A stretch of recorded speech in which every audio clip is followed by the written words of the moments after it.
moi, si je suis devant vous ce matin, c'est parce qu'il y a presque 2 ans maintenant, jour pour jour, j'ai eu une prise de conscience. C'était le 28 août 2022. J'étais sur une plage à Anglette, à une fête pour célébrer la fin de l'été.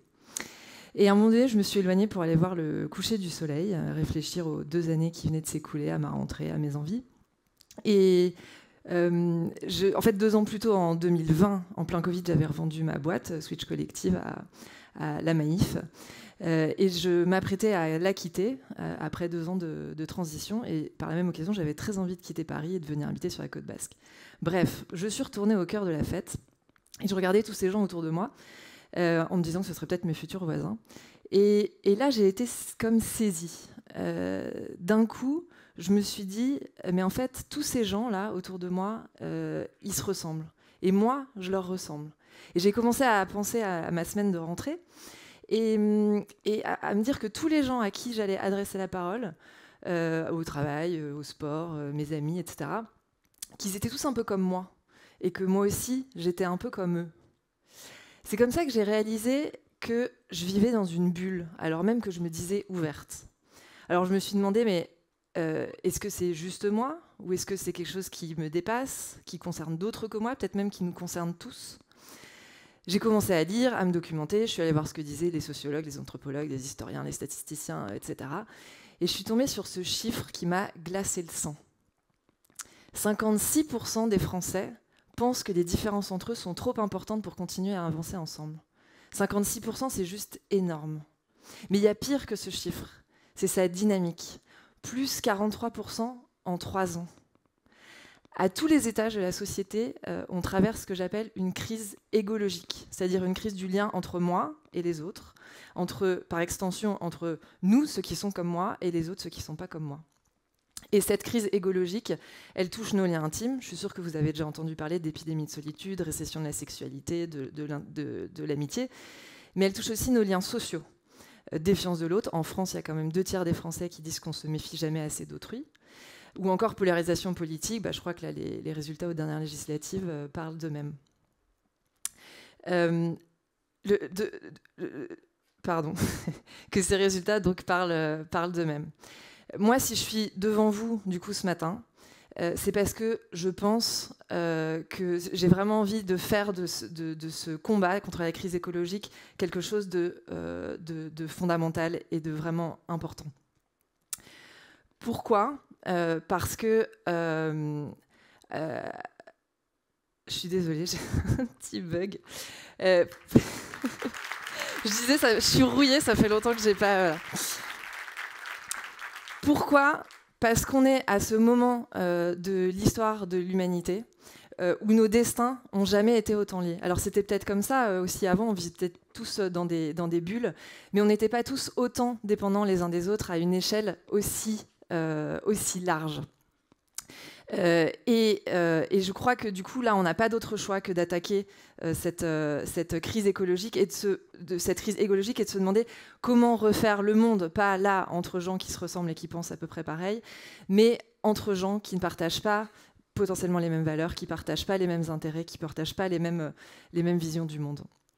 Et c'est pour répondre à cette question vertigineuse, comment refaire le monde ensemble, que moi je me suis lancée dans une enquête terrain. Je suis partie à la rencontre des rares endroits de la société où il y a encore des gens très différents qui réussissent à accomplir des choses ensemble, à relever des défis ensemble. Je suis allée voir des jurys d'assises, des conventions citoyennes, la justice restaurative, les alcooliques anonymes, voilà, plein d'espaces comme ça. Avec cette question derrière, qu'est-ce qui fait qu'un groupe de gens que tout semble séparer peut accomplir des choses ensemble ? À quoi ça tient ? C'est quoi les ingrédients qui font que ça marche ? Et si ça marche à petite échelle, qu'est-ce qu'on peut en tirer comme conclusion à la grande ? Alors, cette enquête, elle est encore en cours, elle est très très loin d'être terminée, mais je voulais vous en livrer quelques prémices. Déjà, j'arrive avec une bonne nouvelle. La bonne nouvelle, c'est que on peut y arriver.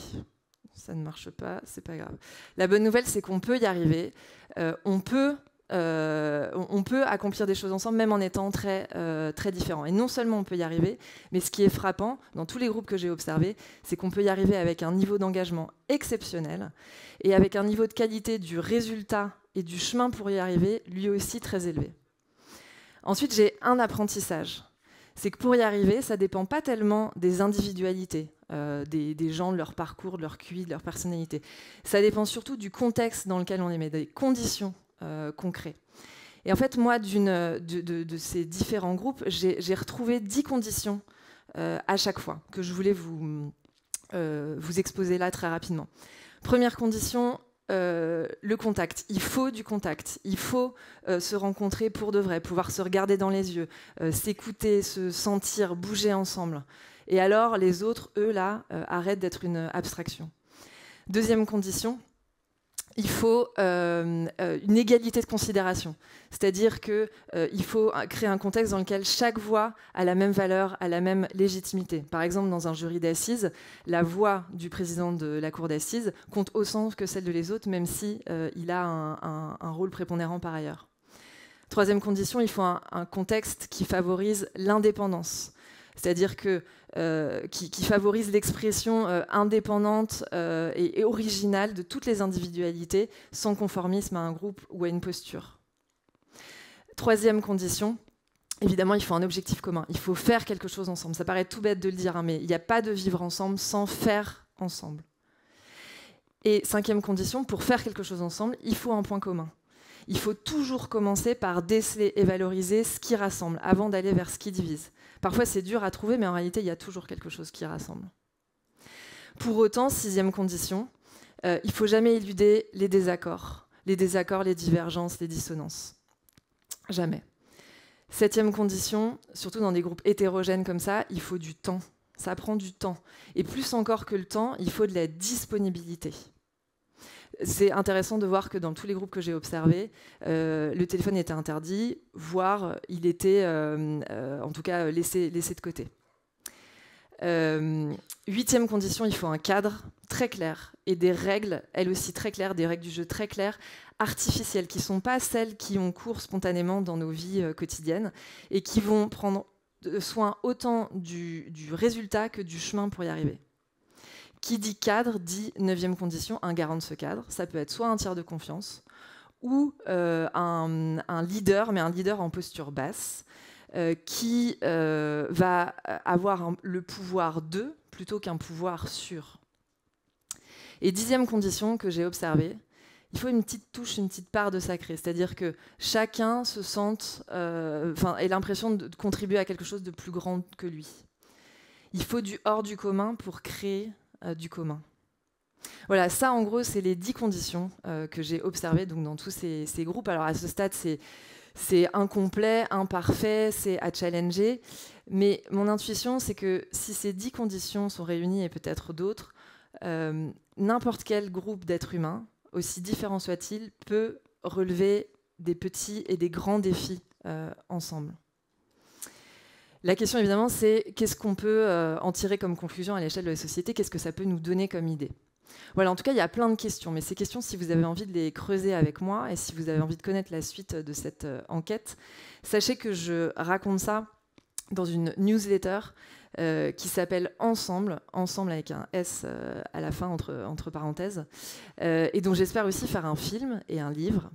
Alors, si ce combat, vous voulez en faire aussi le vôtre, je vous propose qu'on se connecte sur LinkedIn et puis n'hésitez pas à vous abonner, j'ai mis le petit QR code. Et puis, si vous voulez initier le mouvement, là, maintenant, tout de suite, à votre échelle, je vous propose quelque chose de très simple dans la minute qui nous reste. Je vous propose de fermer les yeux. Alors, je ne vous vois pas très bien parce que je vous avoue que les lumières m'aveuglent beaucoup, mais je vous vois là devant. Fermez les yeux. Voilà, fermez tous les yeux et toutes.